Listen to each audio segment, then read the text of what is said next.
जमलेल्या माझ्या सर्व सहकारी बांधवांनो, भगिनींनो आणि मातांनो,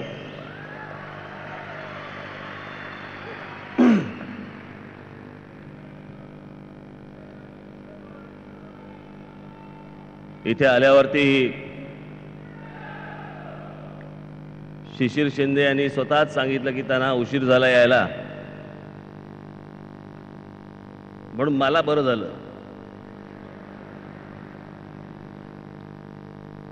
आणि मी ते एवढ्यासाठीच तुम्हाला सांगतोय कारण मी 5:30 वाजता आलोय.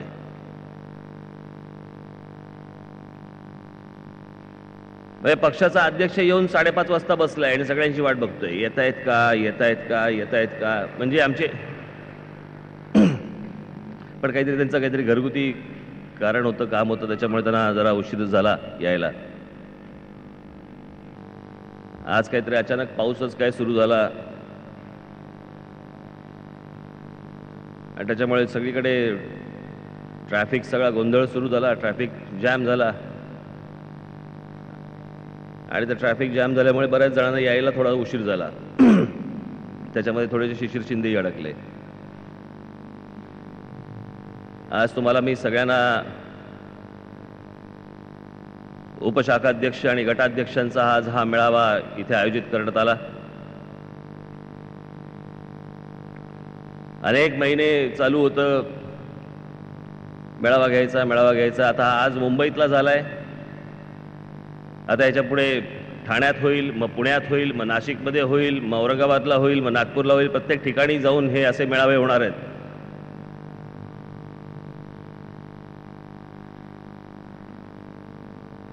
मला सगळेजण सांगत होते, मध्यंतरी मी शाखाध्यक्ष आणि विभाग अध्यक्षांचा मेळावा घेतला. काय काय आपलं नाही ना, काय चालू आहे तिकडे? एक्झिबिशन कसलं? म्युझिकल एक्झिबिशन कसलं चालू आहे?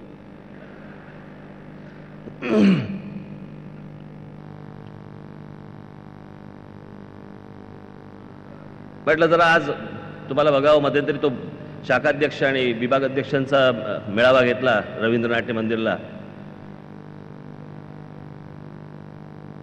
आणि मी त्याला सांगितलं, म्हटलं मला पराभवाने खचणारी लोक आवडत नाहीत मला, आणि विजयाने उन्माद आलेले देखील चालत नाहीत मला.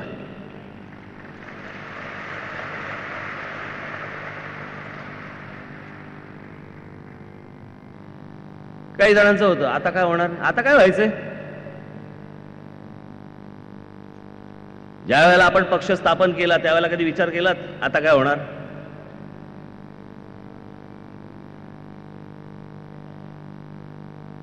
मला अजूनही आठवते ते पहिली महानगरपालिकेची जेव्हा निवडणूक झाली होती 2007 ला. त्यावेळेला कुठेतरी मुंबईमध्ये काही 7, कुठेतरी अजून 8, कुठेतरी 2, कुठेतरी 3 असे नगरसेवक निवडून आले. मी कधी विसरणार नाही ती ओळ टाइम्स ऑफ इंडियामध्ये आलेली 2007 ची. पार्टी इज ओव्हर, पक्ष संपला.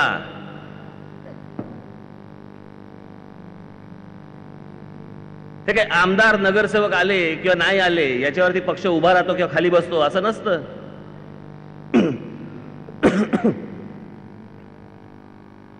आपला जन्म हा काय निवडणुका लढवण्यासाठी झालेला नाहीये. आपला जन्म हा महाराष्ट्रासाठी झालेला आहे. आपला पक्षाचा जन्म महाराष्ट्रासाठी झाला आहे.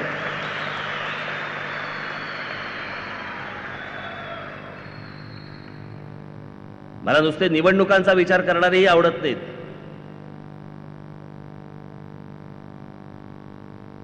मध्यंतरी काही जणांना मी विचारलं, म्हटलं तुम्ही ज्या मतदारसंघामध्ये तुम्ही ज्या भागात राहता त्या भागातले लोक किती लोक राहतात त्या भागात? तर त्याने काहीतरी आकडा सांगितला. म्हटलं एवढेच लोक राहतात? तो बोलले हो एवढेच मतदार आहेत. म्हटलं लोकसंख्या राहतात किती लोक?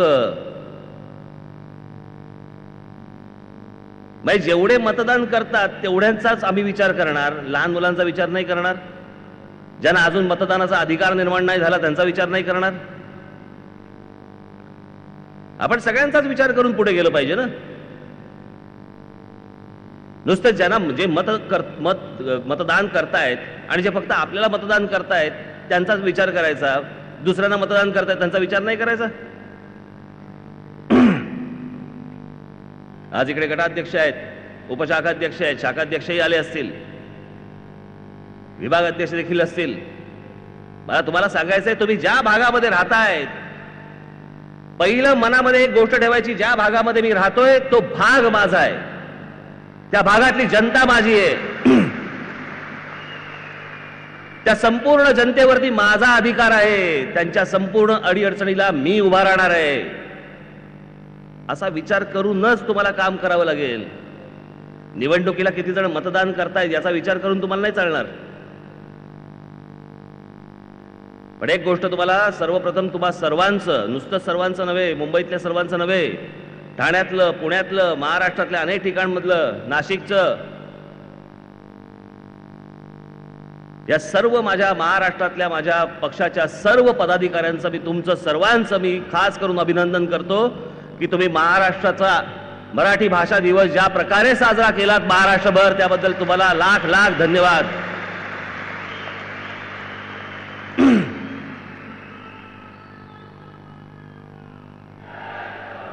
बाकी कोण नाहीत. जिकडे पाहावं तिकडे फक्त महाराष्ट्र नवनिर्माण सेना. वर्तमानपत्रामध्ये देखील किडूक मिडूक दखल. असो, प्रत्येक गोष्टीचा काळ असतो. मध्यंतरी ज्या केजरीवालला वेडपट ठरवलं ज्या मीडियाने, पुन्हा आता त्यालाच डोक्यावर घेतले. हे चढ उतार आयुष्यातले, हे राजकीय पक्षांचे चढ उतार चालूच असतात ना. मी नेहमी सांगतो ना, निसर्गाचा नियम आहे की ओटी नंतर भरतीच असते आणि भरतीनंतर परत ओटीच असते. हा निसर्गाचा नियम आहे.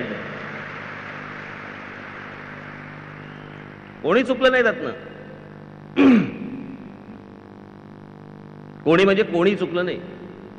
मी अनेकदा असा विचार करून माझा झाला की कोणाकोणाच्या बाबतीत असं आयुष्यामध्ये झालंय, सगळ्यांच्या बाबतीत झालंय, सगळ्यांच्या बाबतीत. मला जगाचं कल्पना नाही, मला जगाची कल्पना नाही, पण आपल्या देशामध्ये जर समजा बघितलं की ज्याला आपण म्हणतो की एखाद्या व्यक्तीला किंवा एखाद्याला बॅड पॅच येतो किंवा एखाद्याला वाईट काळ येतो किंवा एखाद्याचा डाऊनफॉल असतो. मी फक्त अशी एकच व्यक्ती या भारत देशामध्ये बघितलेली आहे, या हिंदुस्थानात बघितलेली आहे, एकच व्यक्ती जिने आयुष्यात कधी बॅड पॅच नाही पाहिला, कधी डाऊनफॉल नाही पाहिला. जो ग्राफ सुरू झाला आयुष्याचा तो असाच चढता कायम राहिला. आणि ती एकमेव व्यक्ती आहे जिचं नाव लता मंगेशकर. ही व्यक्ती सोडली तर दुसरा कोणी नाही. पंडित जवाहरलाल नेहरूंच्या आयुष्यात देखील असा बॅड पॅच आला, इंदिरा गांधींच्या बाबतीत आला, प्रत्येकाच्या बाबतीत आलेला आहे, प्रत्येकाच्या बाबतीत.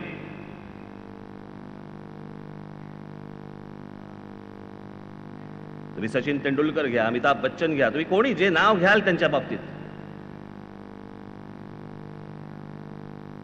पण त्या आलेल्या काळातनं उभं राहायचं असतं. आता काय होणार, खचून बिचून असले असले प्रकार माझ्याकडे नसतात. मला असली माणसंही आवडत नाहीत.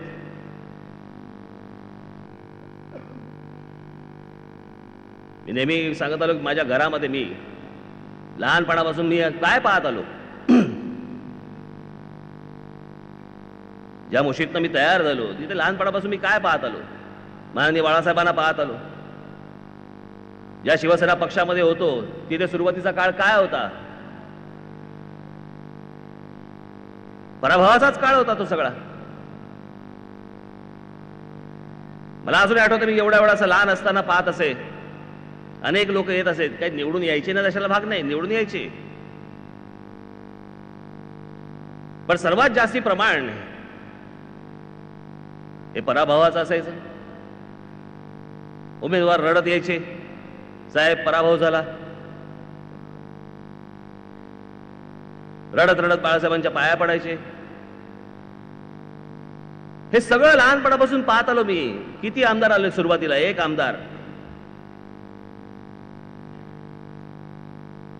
वामनराव महाडिक असतील एक आमदार, त्याच्यानंतर प्रमोद नवलकर असतील एक आमदार, त्याच्यानंतर छगन भुजबळ एक आमदार. तो सगळा काळ मी अत्यंत जवळून पाहिलेला आहे.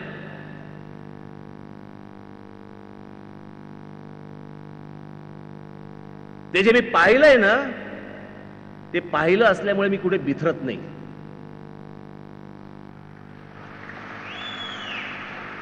मी कुठे खचत नाही. का त्या काळामध्ये बाळासाहेब कसे वागलेत, काय काय गोष्टी केल्या आहेत, कसे पुढे गेलेत, हे बाळकडू मला लहानपणापासून मला मिळालं. त्यांनी दिलं नाही, मी पाहत आलो.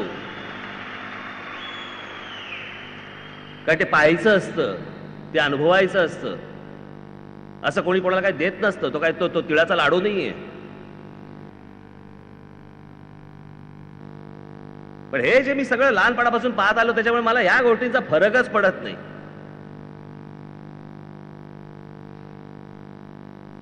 मला आमदार निवडून नाही आले किंवा नगरसेवक निवडून नाही आले,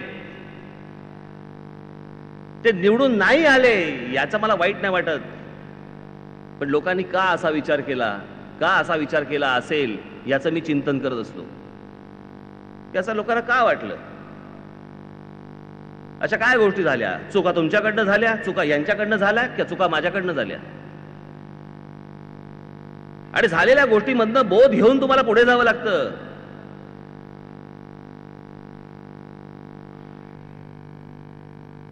तो सगळा काळ मला अजूनही माझ्या सगळा सतत डोळ्यासमोर असतो.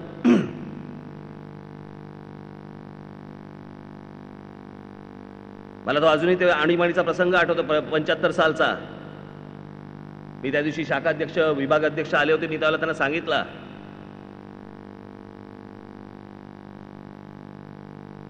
की 75 साली ज्या वेळेला आणीबाणी जाहीर झाली, इंदिरा गांधींनी ज्यावेळेला आणीबाणी जाहीर केली, आणि 77 साली ज्यावेळेला जनता पक्षाचं ज्यावेळेला सरकार आलं, त्या आणीबाणीच्या काळामध्ये माननीय बाळासाहेबांनी काँग्रेस पक्षाला पाठिंबा दिला होता. आणीबाणीला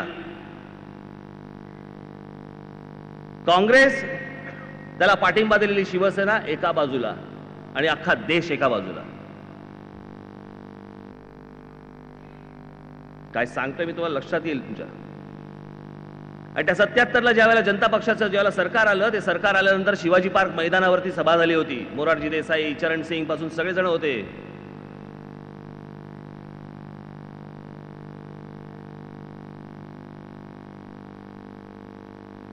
आणि ते सगळी सभा संपली, सभा आटपली. आणि ती आटपल्यानंतर ज्यावेळेला ते सगळे लोक ज्यावेळेला निघून जात होते सभेत आलेले, अख्खं मैदान भरलेलं होतं. आणि ते जे मैदानात निघून जात होते सभा संपल्यानंतर, त्या सर्वांनी, त्यातल्या अनेकांनी शिवसेना भवनवरती दगडफेक केली होती. शिवसेना भवनची एक काच राहिली नव्हती, सगळ्या काचा फोडून टाकल्या होत्या.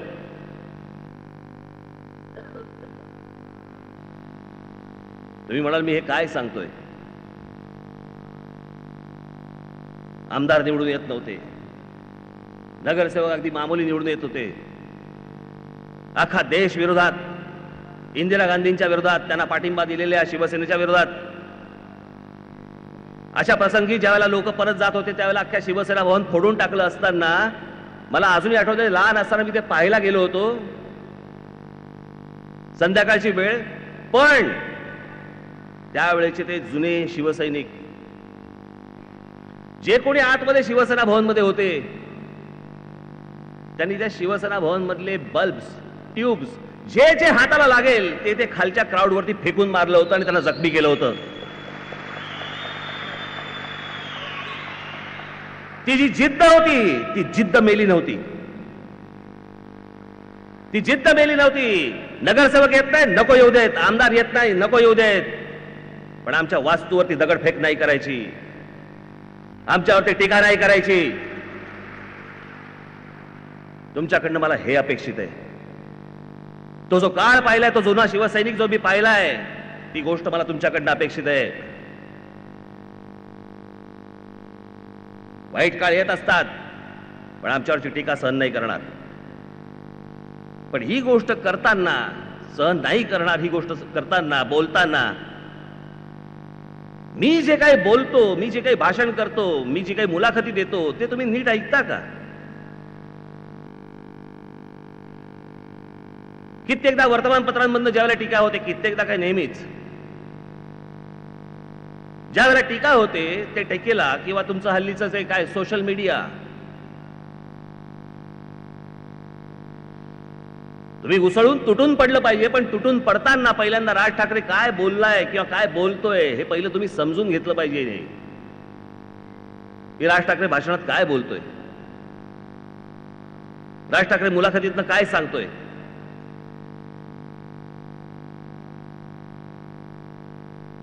वर्तमानपत्रांमध्ये आणि त्या टेलिव्हिजन चॅनलवरती काय काय गोष्टी यायला लागल्यावरती तुम्ही गप्प बसता. या सगळ्यांना उत्तर द्यायला मी आहे, मी काफी आहे.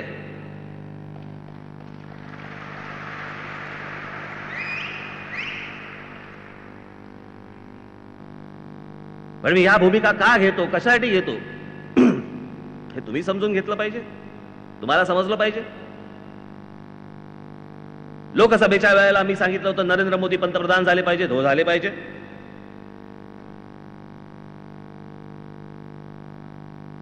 मी गुजरातमध्ये ज्यावेळेला गेलो होतो त्याला गुजरातमध्ये मी पाहिलं, त्यावेळेला मी गुजरातमध्ये मी ज्यावेळेला अहमदाबादला पत्रकार परिषद घेतली होती, मी शेवटची पत्रकार परिषद जी आजही युट्यूब वरती आहे,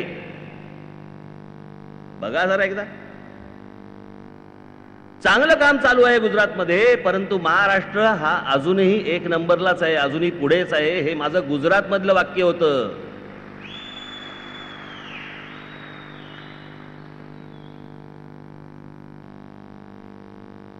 चांगला माणूस, एखादा माणूस चांगलं काम करतोय, उद्या अशा प्रकारचा माणूस हा देशाचा पंतप्रधान झाला पाहिजे मी बोललो होतो. या देशामध्ये पहिल्यांदा मी बोललो होतो,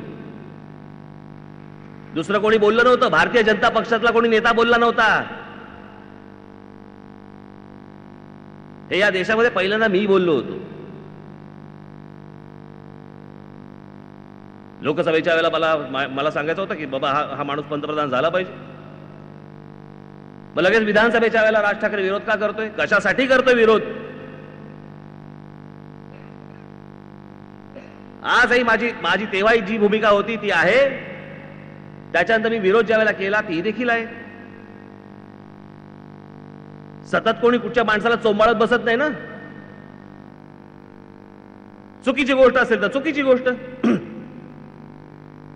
आता काही महिन्यांपूर्वीपर्यंत जो आपला टेलिव्हिजन मीडिया, वर्तमानपत्र जी मोदींचा उदो उदो उदो उदो करत होते, ते आता दिल्लीच्या रिझल्ट नंतर तासायला लागले.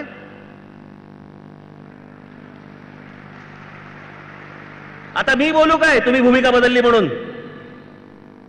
टेलिव्हिजन चॅनलच्या लोकांनी किंवा वर्तमानपत्रांनी भूमिका बदलली म्हणून सांगू. एखादी गोष्ट ज्यावेळेला घटना घडते त्यावेळेला तुमची ती तेव्हाची भूमिका असते. काँग्रेसमधल्या इतर कुठच्याही माणसापेक्षा आज नरेंद्र मोदी उत्तम पंतप्रधान आहेत हे मान्य करायला मला आजही लाज वाटत नाही. पण ज्या चुकीच्या गोष्टी होत आहेत त्या होत आहेत, आणि त्या गोष्टी परखडपणे राज ठाकरे बोलणार म्हणजे बोलणार, कोणत्याही परिस्थितीत बोलणार. जी चुकीची गोष्ट आहे त्याला मी विरोध करणार. साधी गोष्ट, ते मध्यंतरी काय 10 लाखाचा सूट का 15 लाखाचा सूट, विषय सुटाचा नव्हता. या देशातल्या लोकांनी मतदान जेव्हा केलं त्यावेळेला काय केलं, पहिली चेष्टा केली काँग्रेसवाल्यांनी, नंतर तीच गोष्ट अंगलट आली. काय म्हणून की नरेंद्र मोदी हे चहा विकायचे, एक साधा माणूस, एक सरळ माणूस. आणि मग ज्या वेळेला लक्षात आलं की परत हा माणूस 10 लाखाचा सूट घालतो त्यावेळेला देश हबकला. हे काय, मग टीका सुरू झाली सगळ्याकडनं. मग टीका सुरू झाल्यानंतर काय केलं, सुटाचा लिलाव. नसती टीका झाली तर अजून शिवले असते नरेंद्र दामोदर मोदी, नरेंद्र मोदी, नरेंद्र मोदी चालू आहे, आपले लाईन सुरू आहेत. टेलिव्हिजनवरती खाली येतात तशा यांच्या उभ्या.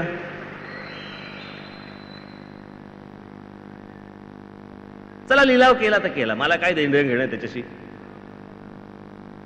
कशासाठी, एवढासा तो कोट, त्याने गंगा साफ होणार.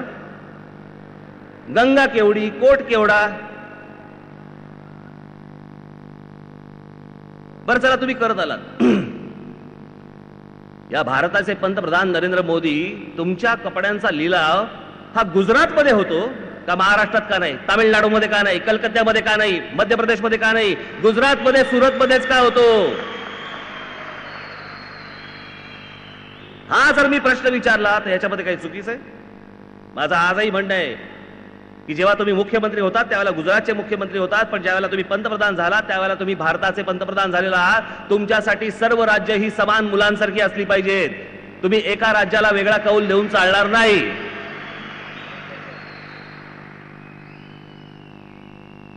यात काय गैर होतं माझं? वर्तमानपत्रांमध्ये आलेल्या बातम्या आहेत, तेव्हाही बातम्या आल्या होत्या, आजही बातम्या येत आहेत. आता बघा, एक जिथे मुंबईचं व्यापाराचं पेटंट जिथे आपण करतो, एखाद्या गोष्टीचा पेटंट करतो, त्याचं जे केंद्र होतं, जेव्हा पेटंटचा कायदा ज्या वेळेला भारतामध्ये आला किंवा निर्माण झाला 1972 साली, तेव्हापासून हे पेटंट करायचं जे केंद्र आहे हे कुठे? आपल्या अँटॉफिलला. हे 1972 सालापासून मुंबईत आहे.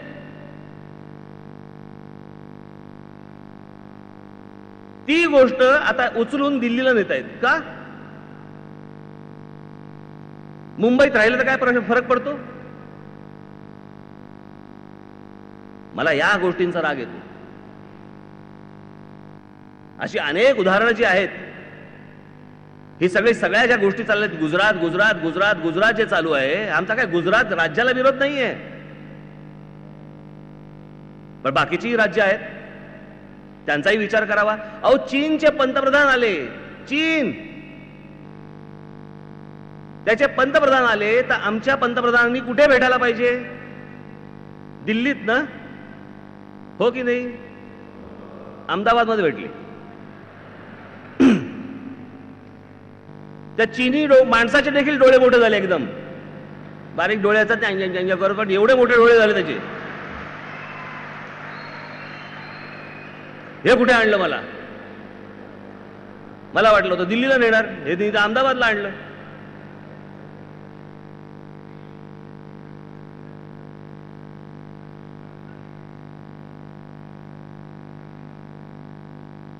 ह्या सगळ्या गोष्टींच्या अशा असंख्य गोष्टी आहेत, ज्या वेळेला ती गोष्ट होते त्यावेळेला आपली भूमिका म्हणून आपण मांडणारच आहोत. आता जे दिल्लीला झालं, मी बघाशी बोललो ना, चढ उतार हे सगळे चालूच असतात राजकारणामध्ये, सगळ्या बाबतीत हे चढ उतार चालू असतात. काय झालं मला सांगा? हे केजरीवाल काही महिन्यांपूर्वी, हे नरेंद्र मोदी कुठे उभे राहिले? वाराणसी मध्ये लोकसभेला उभे राहिले होते नरेंद्र मोदींच्या विरोधात. डिपॉझिट जप्त झालं होतं की नाही?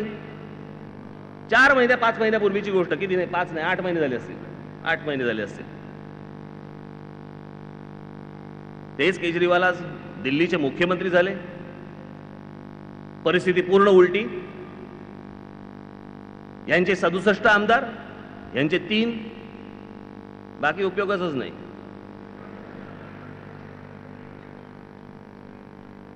कसं मी काल त्या युट्यूब वरती तर राहुल गांधींच्या काही जुने काही गोष्टी बघत बसलो होतो. कोण करणार हो मतदान? कसा तो राहुल गांधी बोलतो, काय बोलतो, कशाचा कशाला काही पत्ता नाही. मी अनेकदा माझ्या लोकांना सांगत असतो की विरोधी पक्ष हा कधी जिंकत नसतो, कधीच जिंकत नसतो. विरोधी पक्ष सत्ताधारी हरत असतात, म्हणून विरोधी पक्ष सत्तेवरती येतो. विरोधी पक्ष कधीच नाही जिंकत, सत्ताधारी हरतात. काँग्रेस हरली म्हणून भारतीय जनता पक्ष सत्तेवरती तिथे आली. हे राहुल गांधी नको बाबा प्रकरण. या सगळ्या चढ उतारातनं तुम्हाला पुढे जायला लागेल.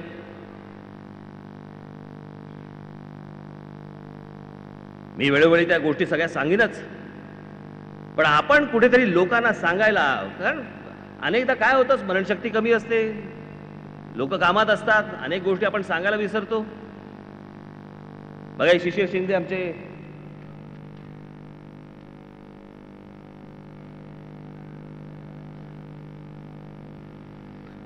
बघा, शिशिर शिंदेने आपले सांगितलं, किंवा सुकृत खांडेकरांनी सांगितलं असेल, काय मध्यंतरी चालू होतं निवडणुकीच्या काळामध्ये, राज ठाकरे म्हणे आंदोलन अर्धवट सोडतो. एक आंदोलन दाखवायचं मला, एक आंदोलन या राज ठाकरेने अर्धवट सोडलं किंवा तुम्ही अर्धवट सोडलं, एक आंदोलन.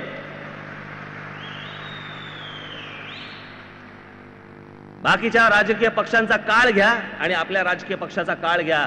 या इतक्या कमी काळामध्ये आपण जी जी आंदोलनं घेतलेली आहेत ती सगळी यशस्वी झालेली आहेत, सगळीच्या सगळी. मला अनेकांनी विचारलं टोलचं काय झालं, अर्धवट सोडलं. महाराष्ट्र नवनिर्माण सेना सोडून टोल बद्दल एक माणूस बोलायला तयार नाही, एक राजकीय पक्ष बोलायला तयार नाही त्याच्याबद्दल.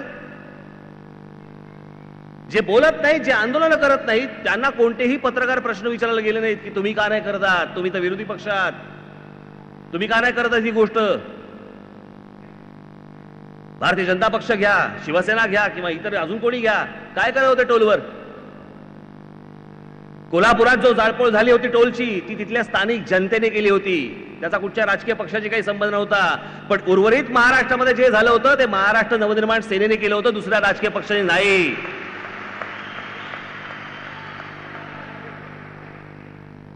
जे गप्प बसले त्यांना नाही प्रश्न विचारले काय मांडवली झाली का म्हणून. आणि ज्याने आंदोलन करून तुम्ही सर्वांनी ज्यावेळेला ही तोडफोड ज्यावेळेला झाली, आम्हाला प्रश्न विचारताय मांडवली झाली का म्हणून. महाराष्ट्रामधले त्या सरकारला जवळपास 43 टोल नाके बंद करायला लागले. हे तुमच्या आंदोलनाचं यश आहे, तुमच्या आंदोलनाचं. अर्धवट सोडलं काय आंदोलन, अर्धवट सोडलं.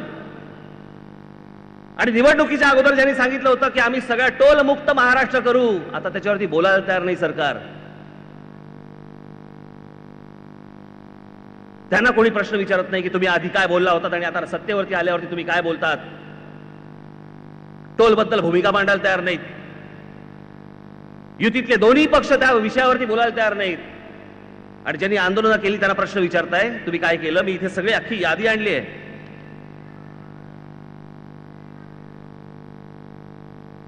हे परप्रांतातनं जे लोक सगळे आज आदळत होते किंवा आदळतायत, हा मुद्दा ऐरणीवरती आणला कोणी.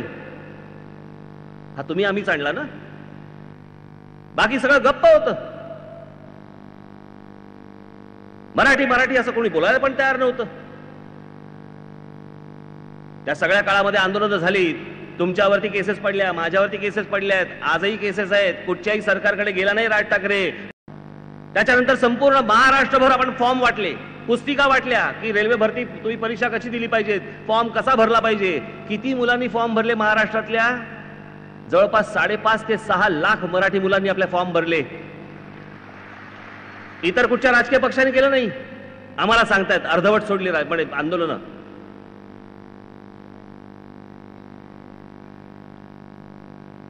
मराठी पाट्या या महाराष्ट्रातल्या जेवढी दुकानं आहेत, या दुकानांवरच्या पाट्या कोणी मराठी केल्या, तुम्ही मराठी केल्यात ना.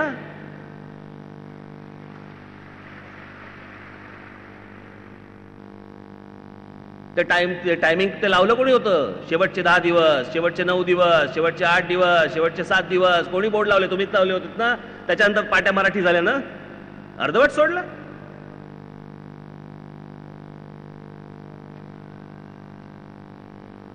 मराठी चित्रपटांना थिएटर्स कोणी मिळवून दिली, स्क्रीन कोणी मिळवून दिले, देत नव्हते. आपल्यामुळे सुरू झालं. महाराष्ट्र नवनिर्माण सेनेमुळे हे स्क्रीन मिळायला सुरुवात झाली. दादासाहेब फाळकेंचे फोटो लागले प्रत्येक थिएटरमध्ये.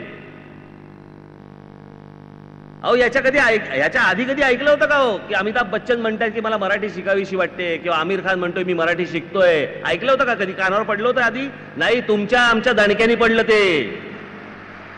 या सगळ्यांना वाटलं की नाही आता मराठी शिकल्याशिवाय महाराष्ट्रात राहता येणार नाही. हे आपल्या आंदोलनाचं यश अर्धवट सोडलं. आता आमिर खानला शिकवायला तर मी गेलो नव्हतो की अर्धवट ट्युशन सोडून आलोय मराठीची. पण ही भावना निर्माण होणं, या राज्यामध्ये निर्माण होणं ही कधी झाली, ही आत्ताच झाली ना.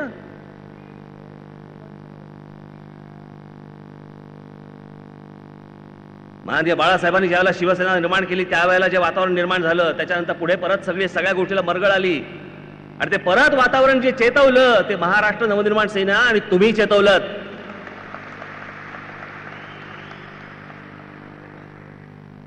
मला अजूनही आठवते तो मोबाईल त्याचा तुमचा षण्मुखानंद हॉलचा प्रसंग.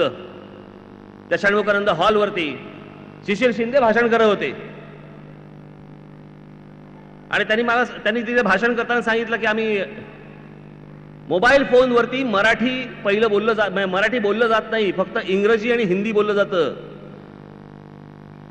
आणि त्यांनी सांगितलं की आम्ही म्हणे एअरटेलला निवेदन दिलेलं आहे, एअरटेल कंपनीला, आणि कालच आम्ही त्या एअरटेल कंपनीला निवेदन देऊन आलो.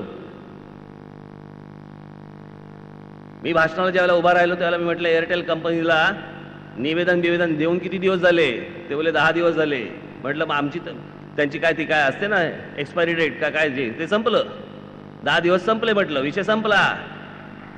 आता त्या एअरची टेल खेचा म्हटलं. मी भाषण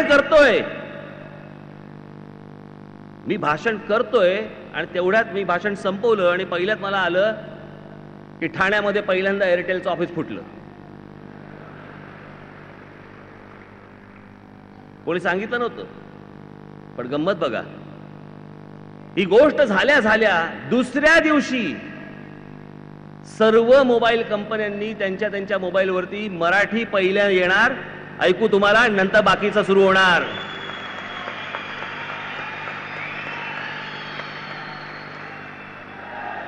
इतर राज्यातनं किंवा इतर देशामधनं त्यांना कळलं पाहिजे की तुम्ही महाराष्ट्रात फोन लावलेला आहात, पहिल्यांदा मराठीत तुम्हाला ऐकू आलं पाहिजे, त्याच्यानंतर बाकीच्या भाषा.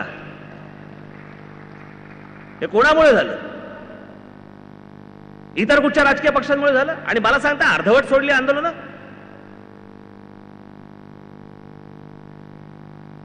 आणि हे तुम्ही ठासून सांगितलं पाहिजे लोकांना की आम्ही काय केलंय, आम्ही काय करतो आहोत. हे टॅक्सी आणि रिक्षा याच्याबद्दल ज्यावेळेला आंदोलन झालं, आजही पोलीस खात्यामध्ये जाऊन विचारा तुम्ही, ज्यावेळेला खोटे परवाने घेऊन ज्यावेळेला टॅक्सी आणि रिक्षा ज्यावेळेला येथे मुंबई ठाण्यामध्ये ज्यावेळेला चालत होत्या, आपलं ज्यावेळेला आंदोलन झालं त्या आंदोलनानंतर तुम्हाला सांगतो जवळपास 4 का 4.5 हजार टॅक्स्या, अनधिकृत टॅक्स्या या कापल्या गेल्या आणि जवळपास 8.5 ते 10 हजार रिक्षा खोट्या या कापल्या गेल्या. आपल्या आंदोलनानंतर कापल्या गेल्या, पकडल्या नाहीत नुसत्या, पण त्या पोलिसांनी कापल्या. त्याचा आपल्या कापण्याशी काही संबंध नव्हता, पण आपल्या आंदोलनामुळे झालं. एवढ्या अनेक गोष्टी किती सांगू तुम्हाला मी.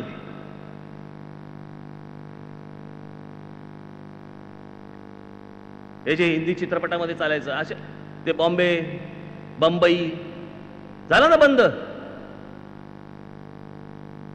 आता काही जण म्हणतील की ही काय पद्धत झाली का? आता नसेल समजत तर हीच पद्धत, आमच्याकडे दुसरी पद्धतच नाही.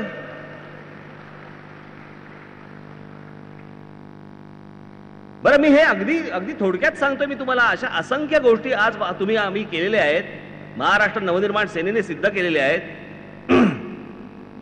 म्हणजे मी तुम्हाला साधी गोष्ट सांगतो, ज्या वेळेला भारतीय जनता पक्षाचा तुम्ही काढून बघा, माझ्याकडे आहे, यादी आहे, त्यातल्या अशा अनेक गोष्टी आहेत ज्या त्यांनी आता जाहीर केल्या, ज्या त्यांच्या जाहीरनाम्यात नव्हत्या, त्या फक्त आपल्या ब्ल्यूप्रिंट मध्ये होत्या. त्या ब्ल्यूप्रिंट मधल्या गोष्टी सत्तेवर आल्यावरती आता जाहीर केल्यात, मी काढून ठेवल्यात त्या. हे एवढं सगळ्या चारी बाजूनी सगळ्या गोष्टी होत असताना अशा प्रकारे होतोच कसा पराभव? मग आपल्या काही वागणुकीत काही चुकतंय का? आपल्या काही बोलण्यात चुकतंय का? आपल्या काही काम करण्याच्या पद्धतीत चुकतंय का? इतर मी त्या दिवशी आपल्या काही लोकांना सांगितलं, शाखा अध्यक्ष, विभाग अध्यक्ष या सगळ्यांना सांगितलं, म्हटलं याच्या पुढे प्रत्येक शाखेचं बँकेत अकाउंट असणार, त्याशिवाय हे काही थांबणार नाही बाकीचे प्रकार. मी तशी एक गोष्ट सांगितली, कोणतरी जातो आपला स्थानिक असतात, राजकारण म्हटल्यानंतर राजकीय पक्षाला कार्यक्रम घेण्यासाठी पैसे लागतात, पैसे लागत नाहीत वगैरे असं कोणी सांगू पण नाही. इतर राजकीय पक्षांनी पैसे लागतात, पण ते कार्यक्रमांसाठी वापरा. मग आमचे लोक जातात की असा कार्यक्रम घेतलाय, जरा मदत हवी होती. मग तो समोरचा माणूस सांगतो, नाही वो तो आपका आदमी आके पहिले लेके गया.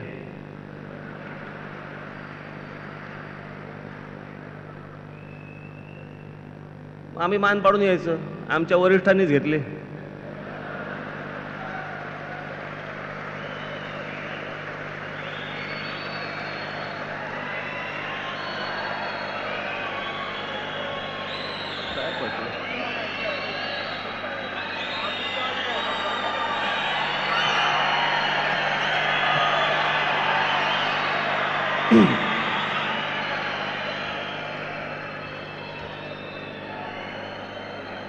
काय साला पटलं तुम्हाला?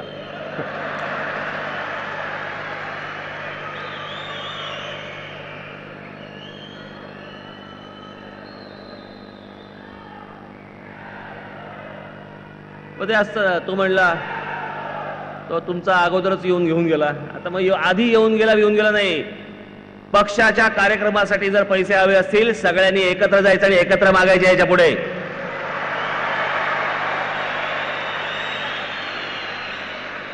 हा गेला होता आणि तो गेला होता आणि त्याने आधी घेतले आणि ह्याने नंतर मागितले, लफडी चालणार नाहीत. याच्या पुढे पक्षाचं तुमचं तिथले शाखेचं अकाउंट असलंच पाहिजे.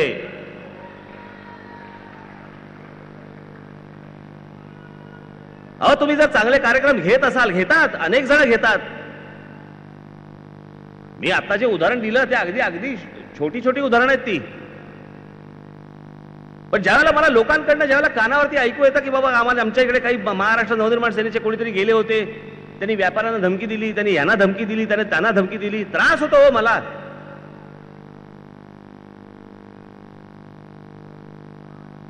बरं काही 2-4 टाळक्यांमुळे अख्ख्या पक्षाचं नाव बदनाम होतं.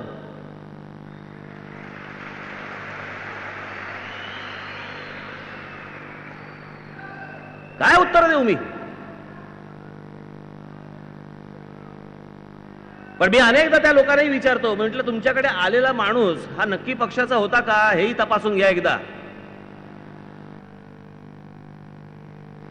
हो, कारण मी तुम्हाला एकदा सांगतो, मी एकदा गाडीतनं चाललो होतो आणि गाडीतनं जाताना बाजूला एक गाडी आली दुसरी, त्याच्या आतमध्ये आपल्या पक्षाचा झेंडा लागला होता. तसा काचेवर आडवा लावतात ना, तसा झेंडा लावला होता. तो ड्रायव्हर आपला बसला होता. माझं असं सहज लक्ष गेलं. बरं असंही काही नाही, टिंटेड ग्लासेस होत्या वगैरे असंही काही नाही. सरळ मी असं फक्त त्याच्याकडे बघितलं, त्यानेही माझ्याकडे बघितलं, असं बघितलं आणि परत स्टेअरिंग वरती गाडी चालवायला बसला. अरे गधड्या, माझ्या पक्षाचा झेंडा लावून फिरतोय, मला नाही ओळखलं?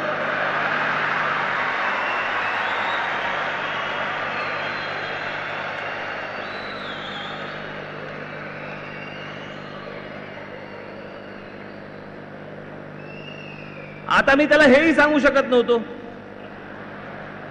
की बाबा काढ. आता असे देखील अनेक लोक असतील महाराष्ट्रामध्ये की जे नुसते आपला झेंडा लावून आपल्या पक्षाशी काही संबंध नाही आणि लोकांना त्रासही देत असतील.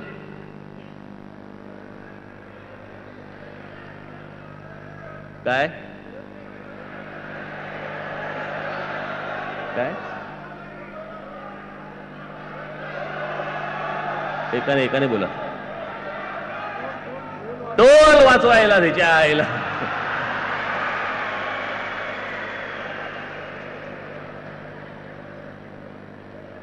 आता जर समजा झेंडा लावून जर टोल वाचत असेल तर तुम्ही काय आंदोलन अर्धवट सोडलं म्हणता?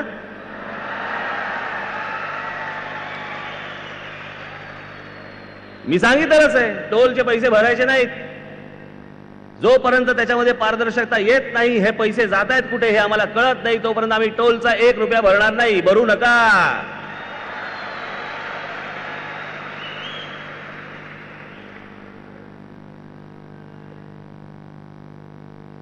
पण जे तुम्ही करताय, अनेक लोक आज अत्यंत प्रामाणिकपणे काम करतायत. त्यादिवशी मी बाळा नांदगावकरांच्या इकडे गेलो होतो. त्यांनी निवडणुकीच्या अगोदर सांगितलं होतं की मी महिला प्रशिक्षण त्या सुरक्षिततेच्या दृष्टिकोनातनं मी तिथे तो वर्ग घेणार आहे. काय त्यांचं नाव आहे? शिफूजी. निवडून येऊ किंवा न येऊ ती गोष्ट केली. अनेक लहान लहान लहान लहान मुलींपासून महिलांपासून तिकडे सगळ्या त्या प्रशिक्षण घेत होत्या. हे इथे नितीन सरदेसाई बसलेत. आमदार असो वा नसो, दरवर्षीप्रमाणे कोळी महोत्सव घ्यायचा आहे, कोळी महोत्सव घेणार, घेतला.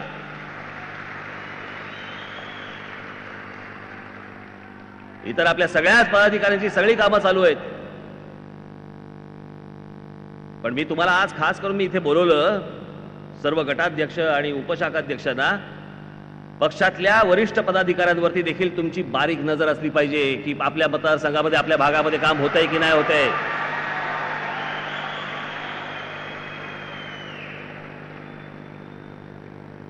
विनाकारण कंप्लेंट करत बसू नका.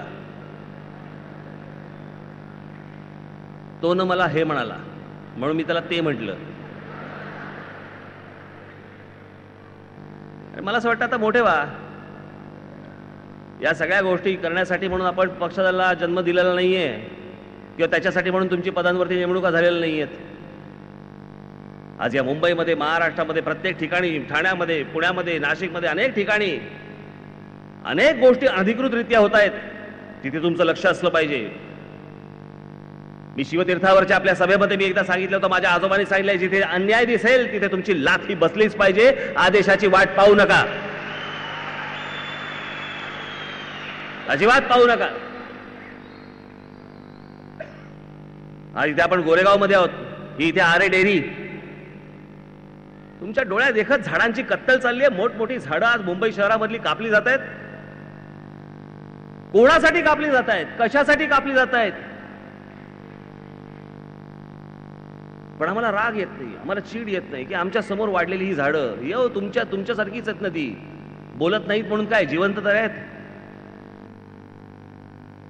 ही मुंबई शहरातली झाडं, ती रेन ट्रीज एवढ्या मोठमोठ्या कचा कचा कापतायत तिथे आरे कॉलनीमध्ये. तुम्ही फक्त गोरेगावचे आहात का कुठले आहात हा एवढ्या पुरता विषय असता कामा नये. महाराष्ट्र नवनिर्माण सेनेचा संपूर्णपणे विरोध हा तिकडे आरे कॉलनीत तुमचा दिसलाच पाहिजे. तिकडे ही झाडांची कत्तल सगळ्या ठिकाणची थांबली पाहिजे. मी समजू शकतो की रस्त्याच्या आड येत असतील तर तुम्हाला कापावी लागतात, पण त्याचबरोबर तुम्हाला काही 10 का 50 का 100 वेगळी झाडं लावावी लागतात. ती लावली गेली पाहिजेत, तीही बघितली पाहिजे तुम्ही. या बारीक सारीक गोष्टी असतात. मी काल परवाकडेच कोणाला तरी सांगत होतो की मला साधी गोष्ट सांगा, नगरसेवक झालात तुम्ही, आमदार झालात तुम्ही किंवा खासदार झालात तुम्ही, तुमचा मतदारसंघ कितीचा असेल साधारणपणे? आमदार असाल, नगरसेवक असाल, नगरसेवकाचा असेल काय 50,000 असेल, 60,000 असेल, बरोबर ना? आमदार झालात, लोकसभा लोकसंख्या असेल एक लाखभर असेल त्याची, कॉर्पोरेशनची का? आणि कॉर्पोरेशनची नाही, मी मतदार नाही म्हणत, मी लोकसंख्या म्हणतोय. बघितलं, उत्तर ती झाली.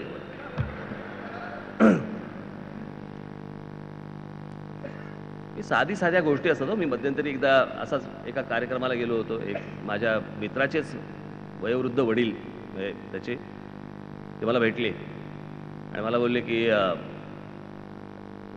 एकदम वयस्कर होते. मला बोलले, राज, माझं एक छोटं काम होतं. म्हटलं बोला ना. मला बोलले, आमच्या इथे आपलाच एक नगरसेवक आहे. मी त्याला सांगितलंय तो काम करत नाही अशातला भाग नाही आहे, पण माझी छोटी विनंती होती. अहो, आमच्याकडे फुटपाथ आहेत ना, ते एकेका फुटाचे येतो. आता या वयात ते फुटपाथ चढवत नाही आम्हाला, आमच्या गुडघ्यांना त्रास होतो. ते जरा फुटपाथाची जर समजा उंची जरा खाली जरा कमी करता आली तर जरा करा ना. अहो, खरंच प्रश्न आहे. आपल्याकडच्या वयोवृद्ध लोकांना हा त्रास असतो, हा त्रास होतो. इतकं बारीक तुमचं पण लक्ष असलं पाहिजे ना की हे इथे वयोवृद्ध लोकांना इथे चढता नाही येणार. जे अपंग आज असतात, ज्यांना आज ते व्हीलचेअरवरती बसावं लागतं, आज ते फुटपाथवरनं उतरणार कसे? मी प्रत्येक वेळेला सांगितलेलं आहे, फुटपाथ तिकडे जे असतात ते बनवतात, हे काहीतरी कॉर्पोरेशनचे कॉन्ट्रॅक्टर असतात. पण मी आपल्या नगरसेवकांना पण सांगितलं, प्रत्येक ठिकाणी तो जो फुटपाथाचा जो कॉर्नर येतो फुटपाथचा, तिथे स्लोप असला पाहिजे. ते उतरणार कसे खाली? प्रत्येक गोष्ट ही काय मतदारात बघायची नसते हो. एक समाधान नावाची पण गोष्ट असते ना आपल्या समोरच्या, आपल्या बरोबरच्या राहणाऱ्या लोकांच्या चेहऱ्यावर. की ज्या भागामध्ये राहतोय त्या भागामधली जी लोक आहेत छोटे छोटे प्रश्न असतात, हे फार मोठे प्रश्न असतात. मला सांगा, आज तुमच्याकडचा नगरसेवक आहे, आमदार आहे, खासदार आहे, तिथे राहणारे जे लोक आहेत ह्यातले किती लोक येऊन त्याला भेटत असतात? 3 लाख लोकसंख्या जर असेल ना, त्यातले 1% लोक देखील येऊन त्याला भेटत नसतील की आमचं हे काम आहे म्हणून. त्यांना माहिती नसतं आमदार राहतो कुठे आणि नगरसेवक राहतो कुठे. नसतात कामं त्यांची. सकाळी ते उठले की त्यांच्या कामामध्ये असतात.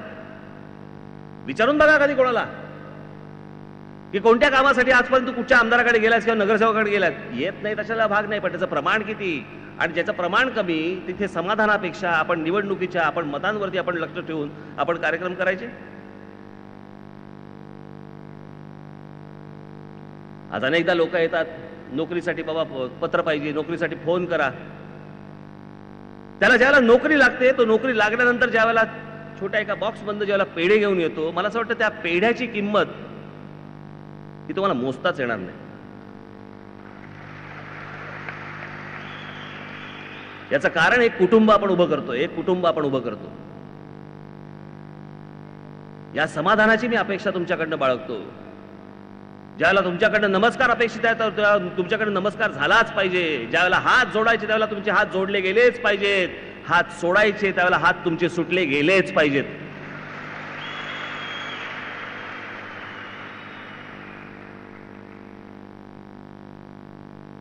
आज तुम्ही सगळेजण इकडे आलेला आहात. हे मरगळ बिरगळ असले शब्द तुमच्या डिक्शनरी बंद काढून टाका आणि आयुष्याबंद काढून टाका. मी बघाशी जे तुम्हाला सांगितलं की जिथे जिथे अन्याय दिसेल तिकडे तुमची लात बसलीच पाहिजे. याच्या पुढे प्रत्येक भागात, प्रत्येक शाखेला, प्रत्येकाला कार्यक्रम दिले जाणार आहेत. वर्षाचे कार्यक्रम दिले जाणार आहेत. ते तुमच्याकडनं राबवले गेलेच पाहिजेत.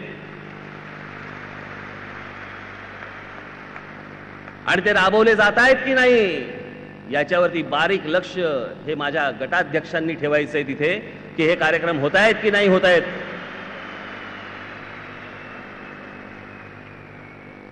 आजपासून वरून खाली अंकुश नाही, आजपासून खालून वरती अंकुश.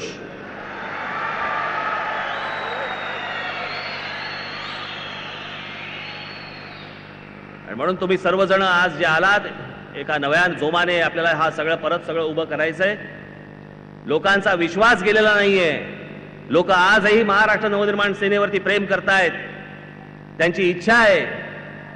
मला कित्येकदा इतक्या गोष्टींचा त्रास होतो ज्यावेळेला मला ईमेल वाचतो, मला ज्यावेळेला पत्र वाचतो, ज्यावेळेला लोक मला सांगतात, भेटून सांगतात, मला आनंद नाही होत या गोष्टींचा. मला अनेकदा सांगतात लोक, अहो राज ठाकरे तुम्ही जे बोलता ते योग्य असतं, तुम्ही जे बोलता ते आम्हाला आवडतं, ते महाराष्ट्र हिताचं आहे.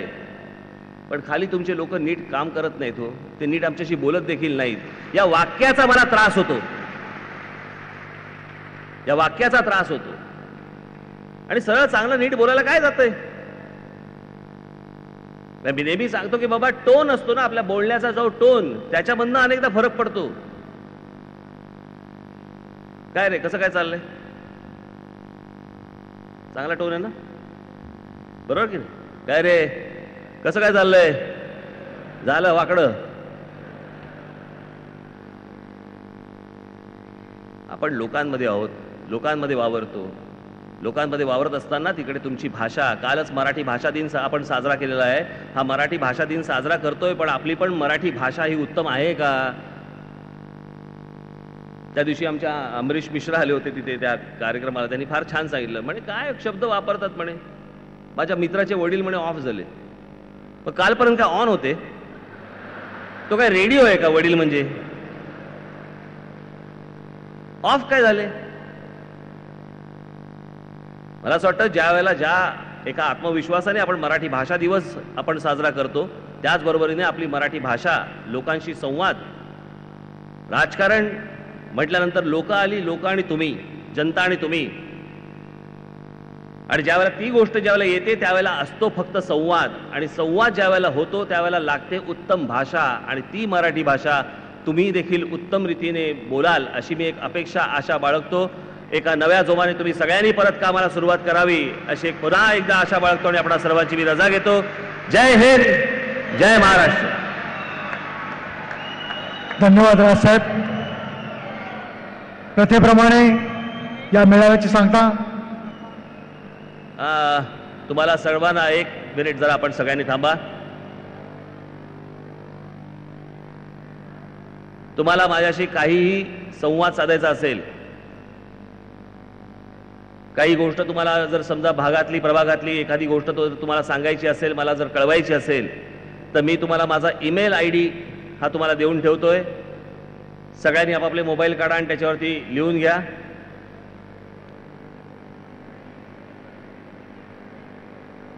बोलायला सुरुवात करू की नाही सांगा फक्त मला. थांबू? बरं.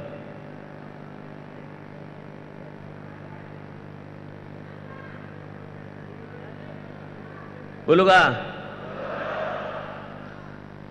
Connect rajthakre@gmail.com.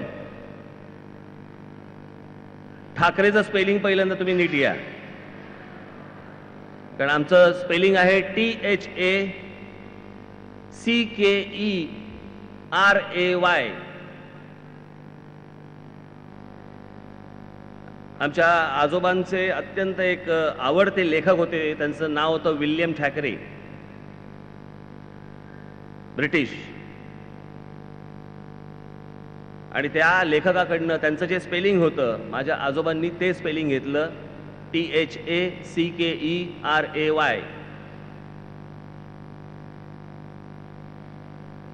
आता कोणता तो काँग्रेसचा कोण होता तो? नाही, तो मध्य प्रदेशचा दिग्विजय सिंग. आता तो उद्या बोलेल, ऐसा देखा जाए तो ये ठाकरे मूळ के ब्रिटिश है. त्याला कळणार नाही, पण हे स्पेलिंग तुम्ही नीट लक्षात ठेवा आणि त्याप्रमाणे मला आपल्या भागात प्रभागात जे काही तुम्ही जे काम करता त्याचे फोटोग्राफ पाठवा. फक्त विनाकारण कंप्लेंट करू नका. हा असाच वागतो किंवा ही अशीच वागते. मी काय ते तंटामुक्तीचा कार्यक्रम हातामध्ये घेतलेला नाहीये. जे चांगलं काम तुम्ही कराल अशी अशा अपेक्षा मी बाळगतो तुमच्याकडनं. आणि दुसरी गोष्ट, मला काही वेळेला येतात हाय, जय महाराष्ट्र असल्या गोष्टींना मी उत्तरं देत नाही. मला जर ती योग्य गोष्ट वाटली तरच मी तुम्हाला रिप्लाय करीन, आपण लक्षात ठेवावं. परंतु जे काही चालू आहे, आपण लोकांशी संवाद नीट साधावा, त्यांच्या सगळ्या अडचणीला तुम्ही सगळ्यांनी नीट उभं राहावं अशी एक आशा अपेक्षा बाळगतो. धन्यवाद. झी 24 तास रहा एक पाऊल पुढे.